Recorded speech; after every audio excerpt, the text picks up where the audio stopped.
Hey friends, if you encounter the error a program keeps crashing, then please watch this video. I will guide you through the resolutions. Here's the thing. I can only think of three reasons behind it. One is deferred updates. The other one is that a third party program may be interfering. The third one is obviously an issue with the program.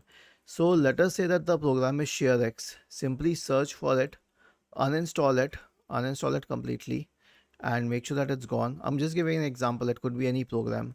Then search for Microsoft Store and search for it in Microsoft Store. If you can find it there, well and good. And this is the best place to install that program for. This is one way. The next solution will be to update Windows to the latest version. Right click on the start button and select settings from the menu. Go to the Windows Update tab on the list on the left hand side. Click on check for updates in the right pane. And then the last solution will be to perform a clean boot on your system. So search for system configuration in the Windows search bar and click on run as administrator in the right pane. Select services, select hide all Microsoft services.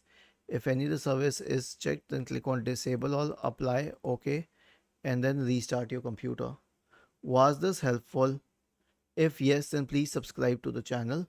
If not, then let us know in the comment section of the video on how we could help you further. Thank you for watching this video and have a nice day.